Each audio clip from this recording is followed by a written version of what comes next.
are going to have to manage money throughout our lives, so it's important that we know how to do it. And there are a lot of different ways that we can handle our money, but a lot of people overlook some of the simple ones. And believe it or not, you don't need to go into debt in order to get a college education. And I, for one, don't want to be in debt when I graduate, so I've done a lot of research on how to avoid debt. And in doing so, I found Dave Ramsey. And he gives financial advice to hundreds and thousands of people and has helped a lot of people get out of debt and avoid debt in the first place. So by using Dave Ramsey's techniques, you can find financial peace and become debt-free and avoid debt. So first, he encourages you to start with these baby steps. So step one is to have a $1,000 emergency fund.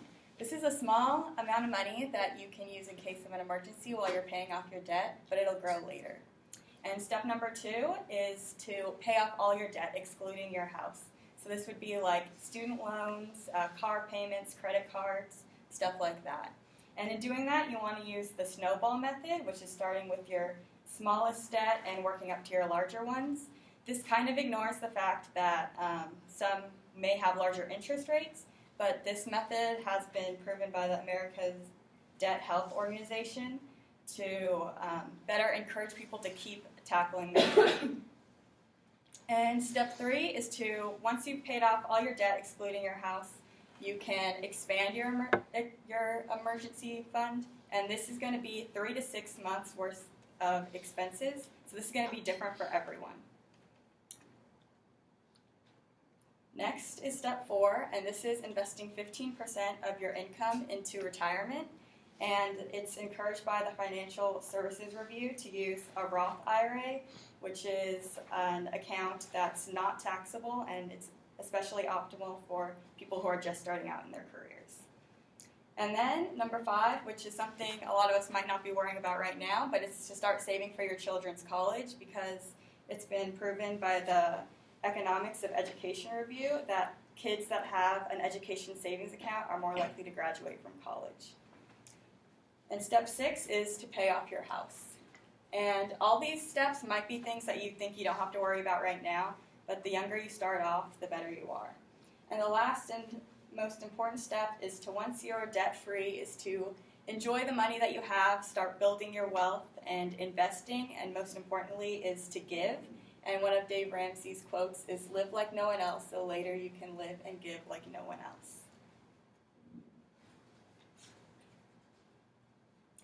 And you might think, like, how is this going to be useful to me right now?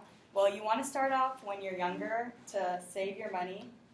So using the investment and retirement calculator that Dave Ramsey has on his website, if you start at age 19 and plan on retiring at age 67, and you invest $50 a month, you can grow your wealth by $1.5 million.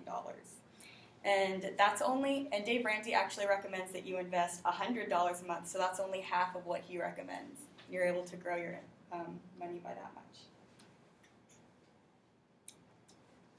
It's also important to stop taking debt in the first place, because the average student graduates with $26,000 in debt, and that's for public schools. So private school kids, it's going to be even more than that, according to the CNBC. And students also have trouble with credit cards by not properly knowing how to use them and stuff like that. And kids even get out multiple credit cards, and that makes you more likely to have problems with debt in the future. So it's important to educate yourself before you get into that sort of situation. And it is possible to go through college without student loans, and you're going to want to do this, first of all, with school choice. So choosing a state school, which is what all of us did, so good job, guys, or a community college, you can save a lot of money versus private schools. So it's okay to choose a private school if that's what you want, but you have to make sure that that's something you can afford. It's not for everyone.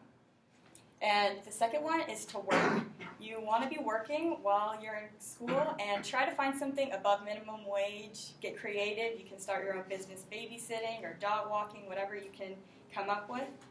And kids that do work while in school, on average, have a higher GPA than those who don't. Then last but not least, scholarships and grants can be incredibly helpful. So you want to turn applying to scholarships and grants into a part-time job. So apply to as many as you can, even the little ones, because most people just go for those $10,000 scholarships when those 500 or 1,000 ones can really add up fast. And this advice isn't a get-rich-quick thing. It's something that will help you throughout your life. And Dave Ramsey's money management techniques have helped a lot of people find financial peace and get out of debt. And it's a lot of hard work, but you can get through college without being in debt or having student debt.